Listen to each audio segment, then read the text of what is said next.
live for my favorite day of the week. It's Million Dollar Wednesday. This week I'm joined by Alex and Kim. Alex, how's it going today? Doing well, man. Doing well. How about you guys?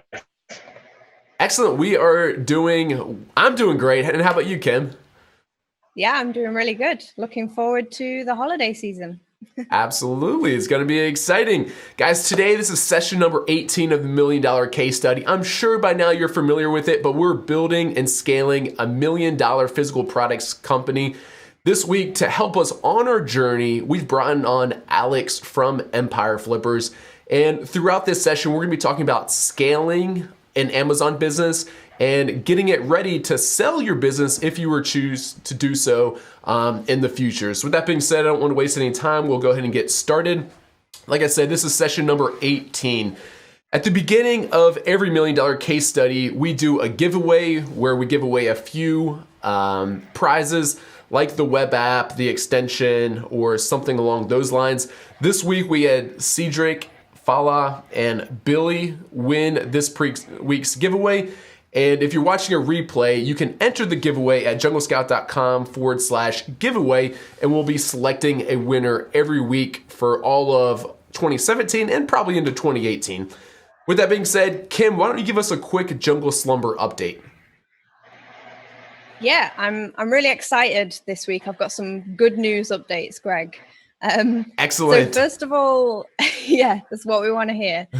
So first of all, I got some photography back from the photographer that I hired to take both the product and lifestyle images for me in the UK, which is where I'm selling the sleeping bags. And I'm really pleased with the results. Like, these are some of the examples. You can see some product on white background, which can be used for the main product image, and some really nice lifestyle ones out on a camping location as well.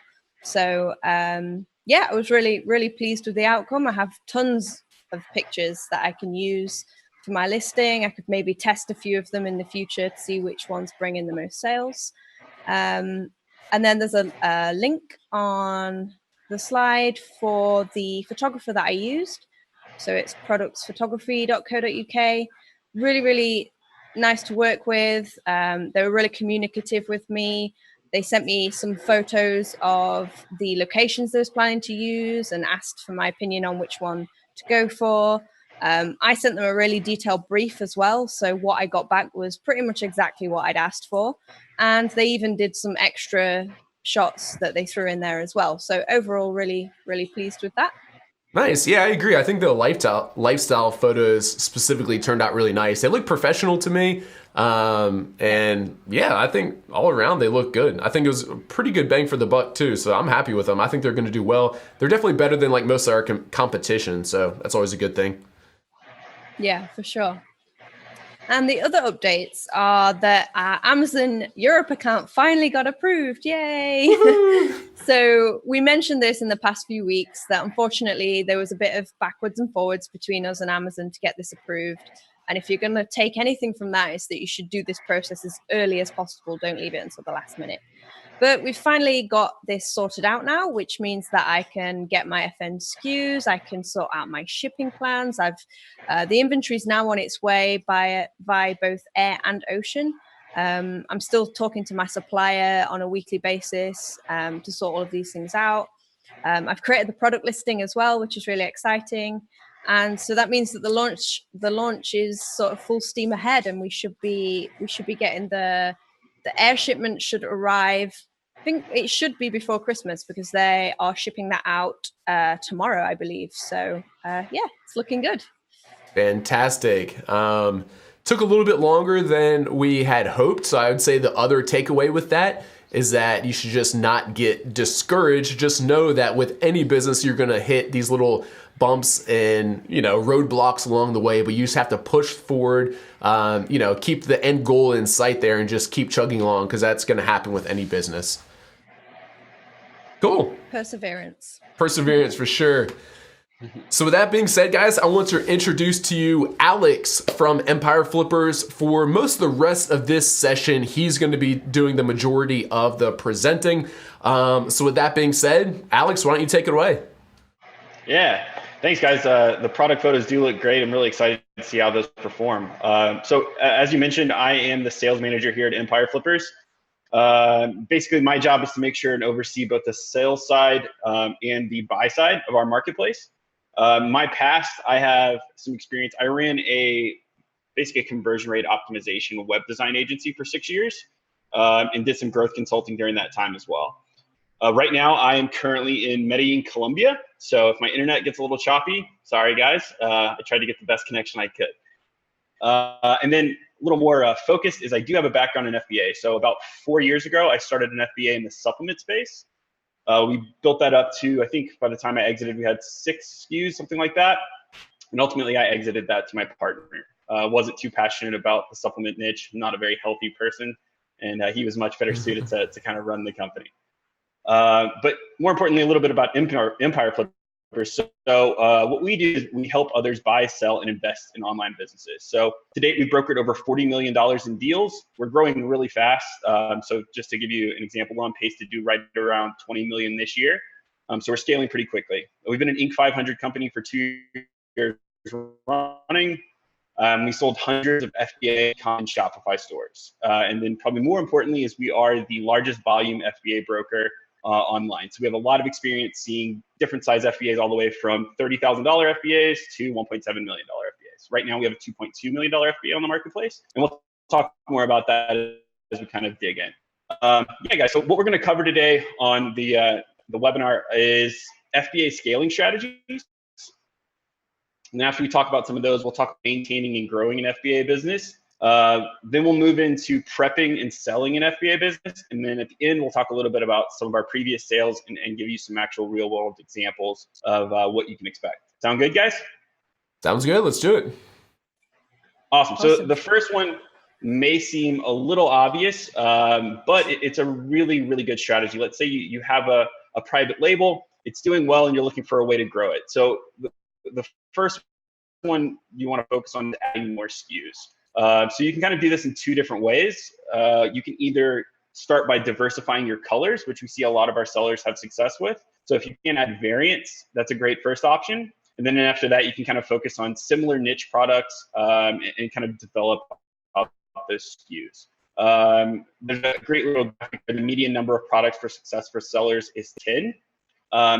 For that graphic, guys, do you know if this is active or if this is all time? Talk to me a little bit about that.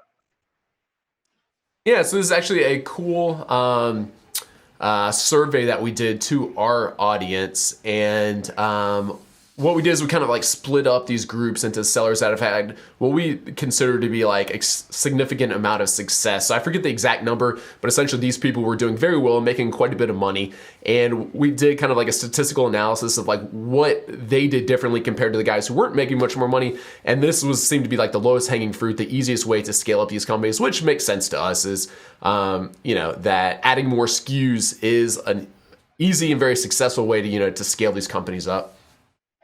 Absolutely. And that makes a lot of sense. And I think kind of something you mentioned previously about persistence kind of applies to adding more SKUs as well.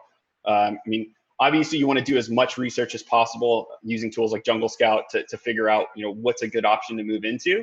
But there's probably going to be products that aren't a great fit. And that's why having that larger SKU category lets you get to those ones that are going to be another solid fit. And you'll still have those slower products that are bringing in still monthly recurring income. Really growing that product catalog is a great way to scale your company. Any more questions about this one, guys, before we move on to the next one? Nope. Keep moving along. Cool.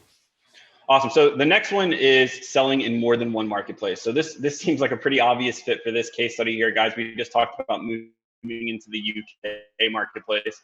And what's great about this is, there is less sales volume in the other marketplaces. However, the competition is still much lower than the American marketplace. So it's kind of a trade-off and it's an easy win, especially if you already have a product that's performing well in the US marketplace.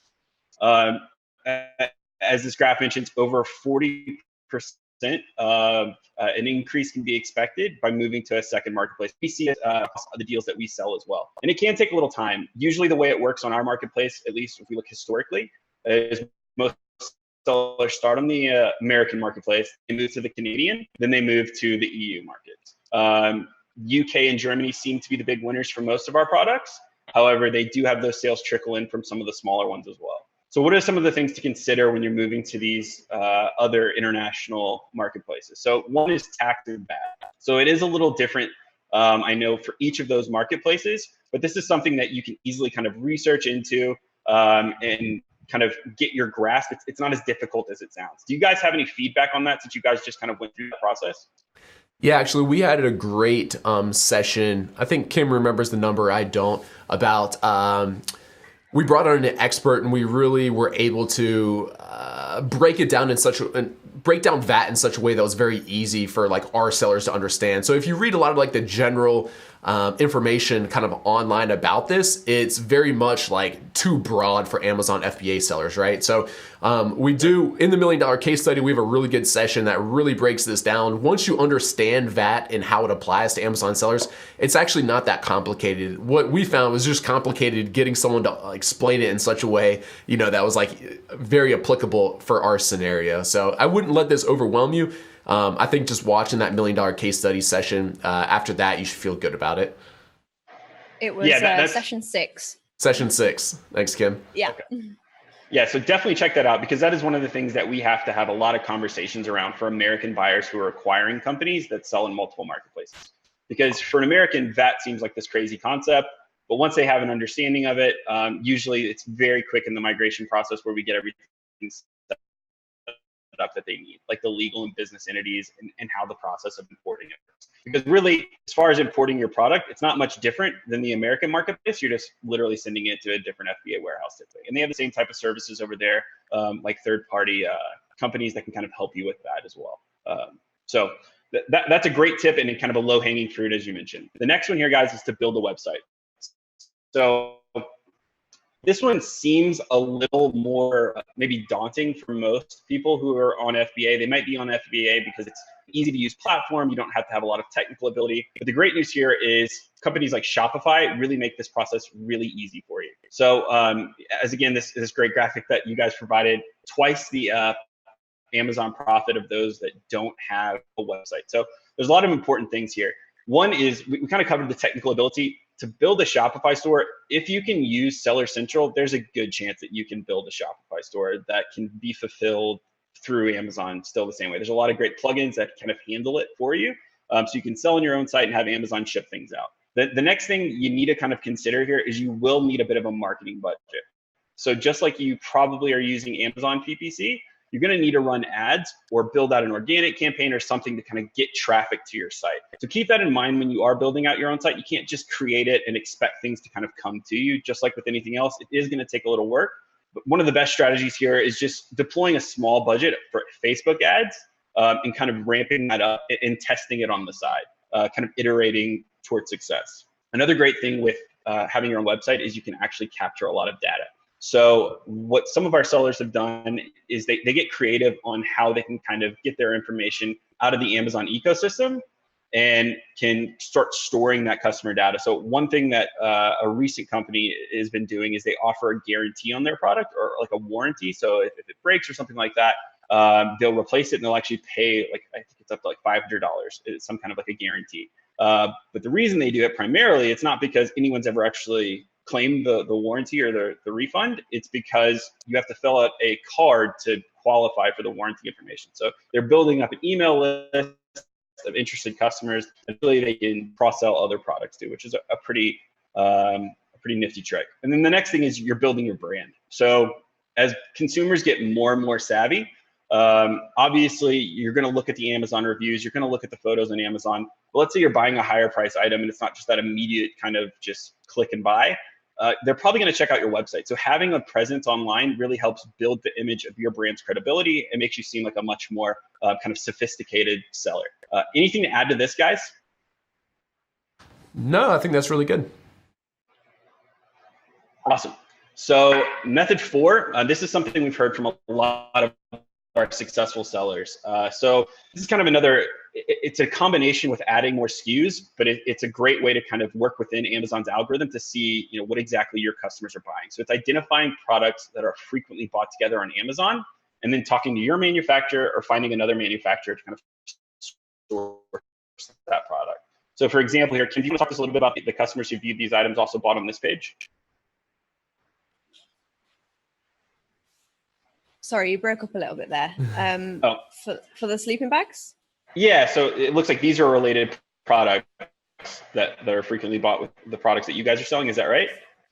Yeah, that's right. Yeah. So it was just an example of the product that I'm about to launch. And actually, I did notice sleeping bag liners is quite a common one, or the beds, the mats that you put your sleeping bag on. And I did actually consider doing like a bundle with a sleeping bag liner, but the sort of the profit margins weren't quite there. So, maybe instead I could do what you're suggesting here and source that product and sell it as well, and to increase my SKUs. A little Yeah, hack that you awesome. guys Go ahead, Greg. Sorry, yeah, a little hack that what you guys can use here is actually, if you do end up selling two products that are like complementary to each other. So if we decided to expand into sleeping bag liners or into the mats that go underneath, you can actually offer a coupon that you only get the discount if you purchase both of the products. And like to start out, you can make it like a pretty like a deep discount. And the reason it's like a little bit of a hack is then into the future, Amazon's algorithm then recognizes like, oh, people normally buy these two things together. I don't think they account for the fact that it was because you offered a coupon. So then some of your other products could show up on that same page. So hopefully people then end up purchasing both of your products. So it's a little tip or hack that you can use. Yeah, that's really good. And one of the things that I really like about this is, like, as you see, that the Yellowstone insulated foam mat is one of the most frequently bought with items. So a lot of times you may think you know what customers are buying. Let's say like you're selling like a crib mattress pad or something like that. You'd think it's something in the baby niche, maybe it would be sheets, but sometimes it's something that completely throws you. It's probably in the baby space, but it could be an item like you really just wouldn't think of. So it's a great kind of tip, especially with your kind of hack there, Greg. It's a great way to kind of take that low hanging fruit and kind of scale it to the next level. So we've talked a little bit about scaling here, guys, and I know we kind of flew through those. All of those can take some time to do right. So make sure you're not just thinking like, oh, this is kind of like an easy win. Like we were talking about, persistence is key here, guys. Really make a strategy and stick to it if you're wanting to kind of scale your business to a larger level. So the next thing we're going to talk about here is maintaining a healthy business. So this is something that we see a lot of issues with. So understanding your financials. I don't know if it's true for you guys, most of our sellers, and I know when I was on Seller Central as well, the data that you get out of Seller Central can be pretty rough to kind of run a business on. You really have to spend some time kind of making it work, figuring it out, just to get a pulse of where your business is. There's great tools like Fetcher now that kind of make that process easier. So really, guys, if you're considering scaling, you really need to understand where you are now to have any metric of success for anything that you're adding here. It's far too often that we have an FBA seller come to us. They think their business is at one level, and then when we actually dig in and go through vetting and get their P&L in order, it's actually performing far differently than they thought. So understanding your financials is huge. The next thing we want to talk about is using third-party warehousing. So this one is actually a little bit of a scaling tip as well, because one thing is, a lot of buyers, obviously you don't want to have too much inventory because you're going to get hit with fees, but you also don't want to run out of inventory. Obviously it's going to affect your BSR. You're going to lose opportunity to make cash flow. There's a lot of problems that come with it. So using a good third-party warehousing system where you can order a larger quantity of inventory, have that shipped to your 3PL, and then have them fulfill is a great option for not running out of inventory and not overpaying for inventory. But that's something you really want to look into if you don't already have that as part of your system. And then obviously one of your main priorities is you want to increase order quantity. So even if the market is adjusting, and this is going to be kind of a case-by-case basis, because how people position their brand on FBA differs depending on what type of model they want to have. Are you a premium seller? Are you a volume seller? Or a discount seller? So ultimately you're going to have to make this decision. But what, at least from a buyer's perspective, they're always looking to see is that the order quantity of units sold are increasing. So things that go into that are increasing the number of SKUs, increasing the number of variations. All of these help kind of build that number up. And so as the months track, the business is performing better and better and better. And obviously there'll be some seasonality, but if we look at, like, let's say it's a summer product and you're selling, I don't know, beach towels, something like that. You want this May to look better than last May. So increasing the SKUs, increasing the variations is a great way to kind of make sure that that's happening. And then this is, even more so on, especially if you're considering selling, please don't let your business start declining. So I know it can be easy to, once you're an FBA, it's kind of humming along, it's generating cash flow. Maybe you're focused on other projects. Maybe you have a full-time job and it's kind of just your side thing. You really don't want to kind of let your profits and your volume start getting eaten away before you come to us and try to sell the business, because buyers understand this. It's not that you can't sell the asset when it's declining. It just makes it a much more difficult sell, and you can't sell for the type of multiples that you're probably hoping to get. So that's something to consider. Any questions around this, guys? I'm just going to chime in real quick that it's also kind of amazing to me kind of like how many people don't truly understand their financials. I mean, I guess it's not too amazing because Seller Central makes it so difficult on you.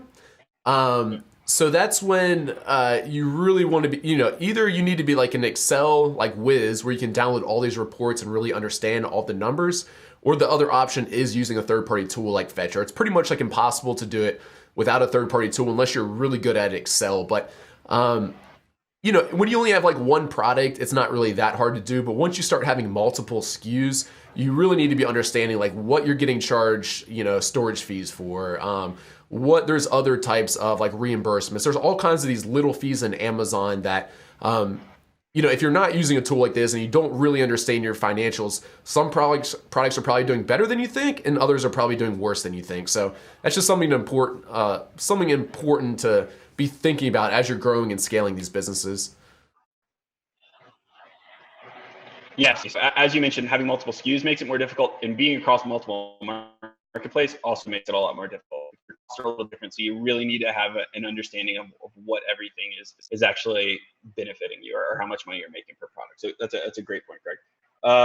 The next thing, guys, we're going to talk a little bit about selling an Amazon business. So one of the biggest questions we get is what to do before you sell. The good news here is, since it is an FBA business, the majority of the data is already there. So even if you don't have a great understanding of your data, we can kind of work with you to make sure we have a solid understanding there.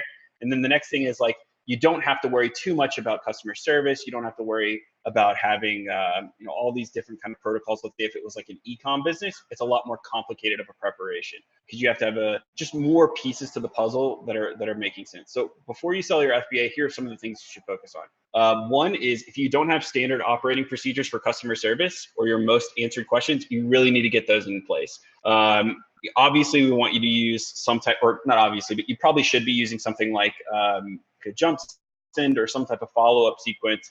Not jump send, but I forget the name of the follow-up sequence right now. No, that's right. It's jump send. One of those tools to help. Is it? Okay. Yep. There's so many names for these tools that sound similar. Anyway, so yeah, you want to be following up with your customers, because when buyers take over a business, what they want is for it to continue to perform as soon as they acquire it. So anything that you can do to help fulfill that goal really increases the confidence buyers have for acquiring your FBA.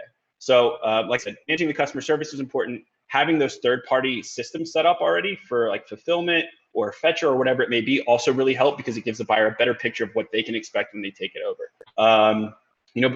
Besides that, guys, there's not too much that you have to do to prepare. The only thing to consider is when to sell. So right now, there's kind of a split between people who are wanting to sell now, because the reason you want to sell now is because a lot of people want to spend money before the end of the year. So it's tax advantageous for buyers to acquire assets right now. So it's a great time to kind of list your business at the beginning of Q4 in Q3. Other option is wait for the holiday sales to come in, which is what a lot of our choose to do, and then sell at the beginning of Q1. So that's going to give you your Q4 earnings are going to be the best for almost any business, and that'll ultimately bring up your average net profit. And we'll talk a little bit about goes and valuing of business as well later in this talk. So you guys have an understanding. Sales multiple for an FBA is around 23 times average monthly net profit. So what we do there is we basically get a calculation of the last trailing 12 months of how much money you've made, and then we divide that. And then the sales multiple is 23 times that. The time on marketplace, so you're looking at around 74 days on average to sell an FBA with Empire Flippers.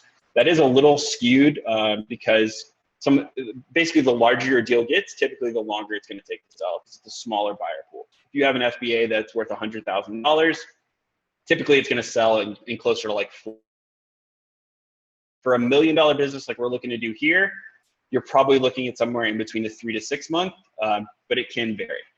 And then the next thing to consider when you are thinking about selling your business is private sale versus using a broker. So this is an interesting kind of conversation. So one thing to keep in mind with a broker is there is going to be a commission. So for anything under $1 million on Empire Flippers, we charge 15% of the sale. As that scales up and the business gets bigger, the fees start declining, but it's still, a hefty percentage of the sale price. So a lot of, sellers are considering, do I want to just market this and sell it on my own? And our first piece of advice is always, if you have anyone that could be a strategic acquisition partner, you should bring the deal to them first and talk with them about acquiring it. Because chances are they're probably going to value the asset higher than the market because they know exactly how much it's worth to them, because either they're in your space or it's like the perfect type of bolt-on revenue for like an associated kind of company. So definitely talk to those guys first. After that, if you're not getting any bites or you don't even know who to talk to, the big thing considering with a private sale is where you're going to do it. So you really have to, especially the larger sales, you have to talk to a lot of people who have a lot of cash in order to kind of make this deal work. The other thing to consider is, even though like with us, we charge 15% of the sale, since people trust our process, anything on our marketplace has been vetted by Empire Flippers, like we were talking about. We help our sellers get their P&Ls correct. We make sure that everything's good to go before they go live on the marketplace. Buyers have a lot more confidence buying from a broker and knowing that the deal has been vetted and that everything's good to go. We also manage the migration process for you. And this may be one of the biggest kind of advantages of using a broker like Empire Flippers, because let's say, you get to this point where you do find a buyer, he's offered you $1 million for your business, but now you're in this awkward position of, do I trust this guy either A, to send me the money and will he trust me to transfer the business over, or B, do I start transferring the business over before this guy pays me? Option B, never do that. If you're doing a private sale, never start transferring your business until you've received funds. So just keep that in mind. But with a managed migration process, we effectively act as escrow during the deal, and our team has also transferred dozens of FBAs. And we know exactly what it takes to kind of make that transfer happen. So that can be kind of tricky waters to navigate if you don't know what you're doing. Any questions around that, guys? Yeah, Alex, have you had success in transferring a Seller Central account and then registering a new company under it? Or do you either need to sell the LLC or whatever the corporation is as well? Or talk to me a little bit more about that. Yeah, so that's mostly handled by our migration team. But I do know that we actually get approval from Amazon to transfer the asset over, and everything is good to go, and they're able to add their company. We only do asset sales, so we don't actually ever do transfers that acquire like the legal entity, because there's a lot of liability that comes with acquiring a legal entity and typically involves a different type of due diligence approach. So it's usually a much cleaner and kind of a safer approach if you just transfer the asset over. One thing to consider is at least currently, we're trying to transfer over the UK and EU accounts. Currently, we haven't been able to do that effectively or even able to do it, but we still have a migration process that allows us to do a listing transfer to transfer that over to the new account. And then we basically have a process that we use to have the seller continue selling while inventory is en route to the buyer.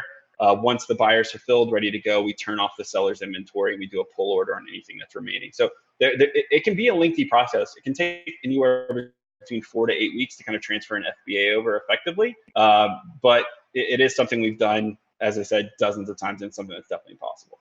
Okay, so in the US, is this like 100% approval to be able to register like a new LLC under that account? Or is this like a 50-50 or kind of like depending on what support agent you talk to?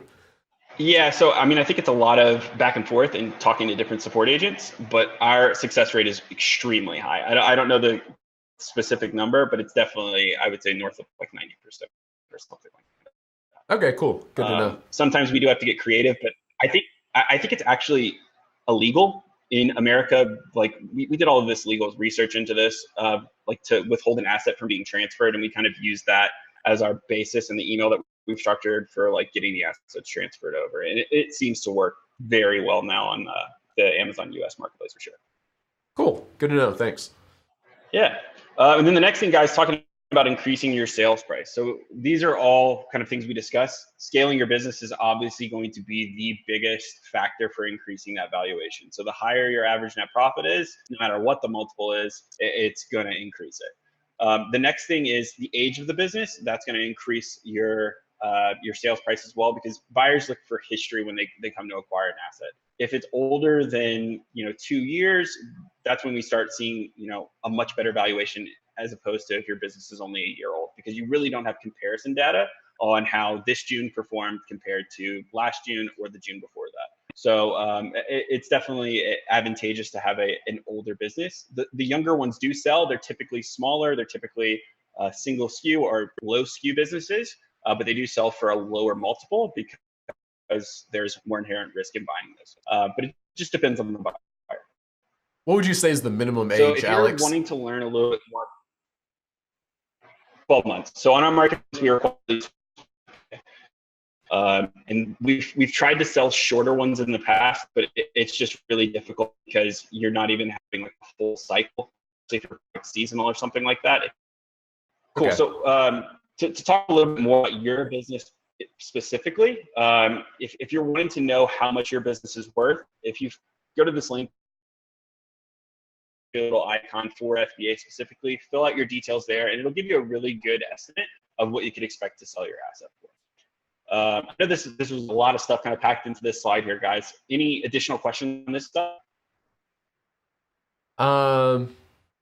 Overall, I think that's good. I think a good explanation. Okay, cool. So here's an actual case study of a business we sold at the end of Q2.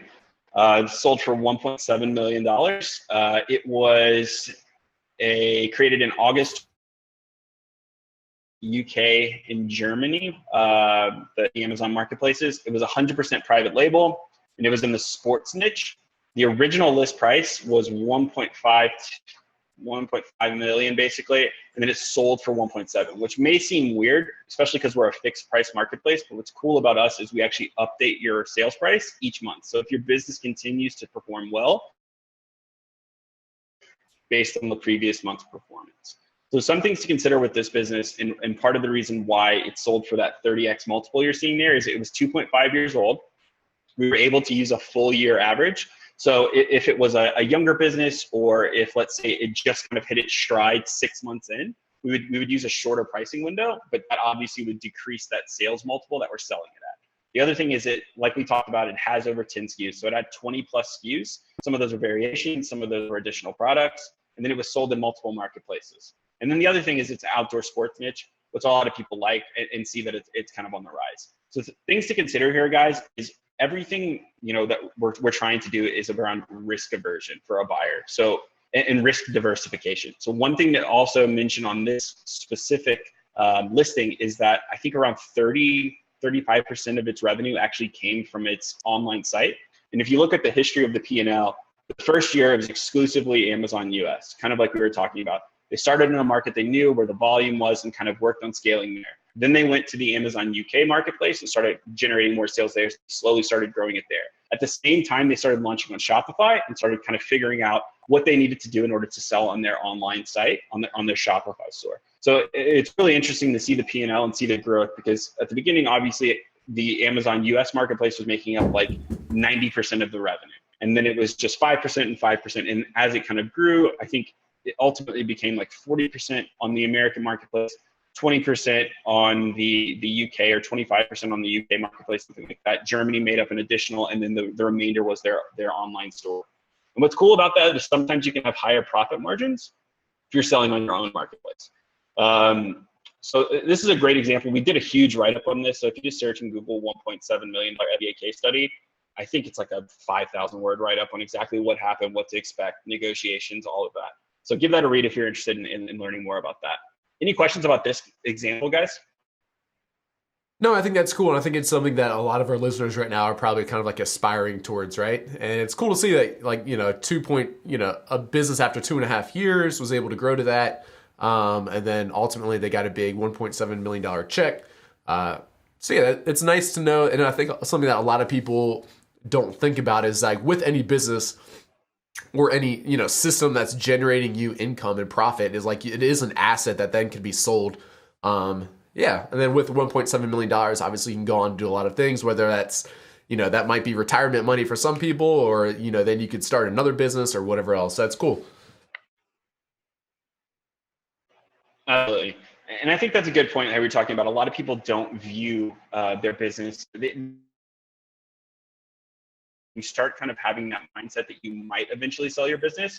If you build and grow your business from a perspective of wanting to sell it, typically it makes it a lot more cleaner, because you're going to be focusing on the fact that your P&L needs to be accurate. You're going to those kind of things with a system so that a buyer can take it over. And ultimately, it's just going to make your business run more smoothly. So let's talk about a different example here. This is a $500,000 sale. So for this one, it sold for 2 years of earnings. The 12-month-old business, we only use the 5-month average. So this is a perfect example of, you know, a business where at the beginning they started the business, they're investing in inventory, they're just starting to grow on their keyword research, and then like 6 or 7 months into the year, they start hitting their stride, and it's a very different business compared to month 2 or month 3. So we can use a shorter pricing window. Just be aware the multiple, you know, greater risk for buying a younger asset. This business, for example, was making 22.8K a month, and it was only a single SKU business. Again, the more SKUs you have, the higher that multiple is going to be, just because if one product were to decline or go off, the buyer's still confident that there's other, you figure out what's going on with the one that's starting to decline. And then in this example, it's an only Amazon in the US, and it didn't sell on its own online marketplace. It probably had its own Shopify store. It may have been brand registered, but there wasn't a dedicated effort to sell outside of the Amazon ecosystem. Make sense? Yeah, I think that one might even be more inspiring than the $1.7 million, just because that's one single product that, obviously a good product because it's doing $23,000 a month in profit. But yeah, it's pretty cool. You can launch one product, make money off it for a year, and then sell it for $500,000. That sounds like a sweet deal to me. Yeah. And yeah, exactly. And something to consider, and something we see like our FBA experts doing, is they're always scouring our marketplace for underperforming FBAs. That's cool. Acquiring one that's performing decently and then kind of scaling that up and flipping it is a great kind of option for a similar type of result like this. That's really all I have, guys. I think now we're going to move into Q&A. Is that right? Yeah, that's right. Some of the Q&A we had was, how old does a business need to be to sell? Which you've already answered that one. Kim, do you have any questions over there? We could probably go ahead and switch back to our three faces. Yeah, I did have a question, but you kind of just answered it there, Alex. But I was just wondering, of the scaling tactics that we discussed earlier, like which ones do you most often see with these FBA businesses that sell? Like, is it usually ones that just have more SKUs, or SKUs and marketplaces, or does it just vary across the board? Yeah.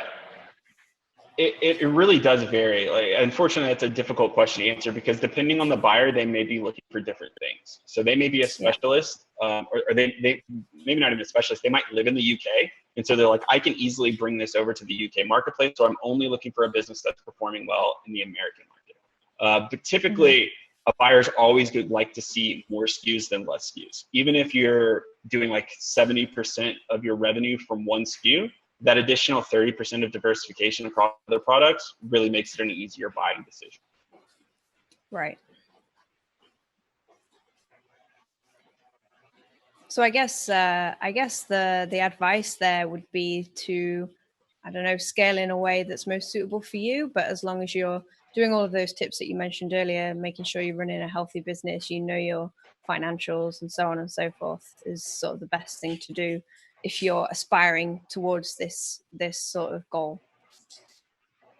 Yeah, exactly. And as I mentioned earlier, even if you're not planning on selling, building your business around the fact that a buyer is eventually going to take it over, or just viewing it from that perspective, really helps you kind of nail down what needs to be done. Just think about, what would I want if I were buying an FBA? What are all the processes that I'd like to see? What do I need to understand?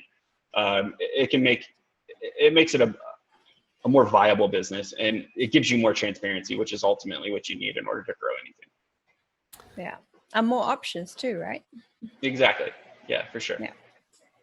Alex, a number of the questions that we have are around, like, do I need a trademark? What if I've only been selling for this amount of time? Or what if I ran out of stock during this amount of time? And I think I could probably help answer this. I'd like to know what you like to say about it. But essentially, when selling businesses, what I've found or kind of discovered is like nothing's really like off the table. Like if you want to sell your FBA business, but you want to keep one product or like whatever else, with your particular marketplace, it might be a little bit different, but essentially like all this is potentially on the table. It's just part of the negotiations. And what you have to remember is anything that makes a transaction more risky for a buyer is going to decrease your multiple, because at the end of the day, investors are trying to purchase assets that they're confident will make them their money back plus more. So I guess anything that kind of like takes away from that, you can expect to get a little bit less money for it. Would you say that's accurate? Absolutely. So I think that's a great way to view it, because a lot of people are scared to sell their business because maybe it isn't brand registered. Maybe they don't have a trademark, but you might have a buyer who really doesn't care about that. They may be very capable of getting it brand registered, or they may understand the trademarking and patenting process. So don't think that just because you have something that you see as blemishes on your business makes it unsellable. Just like you were saying, Greg, everything can kind of be fleshed out in a negotiation, but you do need to understand, like you were talking about, the less perfect it is, the less buyers are going to want to value it at a higher multiple. So totally agree. Yeah, so probably like a blanket way to answer all these questions would be, yes, you can still sell your business with X, Y, and Z problem, whatever you're seeing. Just expect a little bit worse multiple, or if you have a certain negotiation that you want to throw in there, like whatever, you get to keep the customer list, or I don't know, whatever it is, whatever these like specific questions are, it's all probably on the table. Just expect that it affects the multiple accordingly. Yeah, exactly. And it's probably going to take longer to sell. So also keep that in mind. So you got to find the right buyer. And typically, the more kind of restraints you have or specifications, it just might take us more time to find the right buyer. Right. So yeah, totally agree. Cool. Kim, any other questions from you? No, I don't think so. Excellent. Alex, thank you very much for coming on this webinar. Myself, as well as all the participants, really enjoyed it. It's always cool to think about kind of like in the future and building these assets and having something that you can then sell for a large payday. What's crazy to me, is like when I think about back in like my typical corporate working days, like $1.7 million or whatever would have seemed like the craziest amount of money to me ever. But what's cool is, like after starting this business, like the example you gave, after like 2.5 years, you can get a big check like that, which then like opens up the world of possibilities for you, right? And like what you're going to do with it then, whether that's start other businesses or take the next 5 or 10 years off or whatever else. So it's really cool to think about and kind of dream about. So thank you for giving us, that aspect or that type of thing to, be thinking about as we're growing these businesses. Absolutely, guys. It was really fun being on here. And if anyone has any additional questions for us, please don't hesitate to reach out. We're always interested in learning more about your business and kind of giving you advice. So really appreciate it, guys. Awesome. Thanks, Alex. Thanks, Kim. We will see you guys next time. Bye.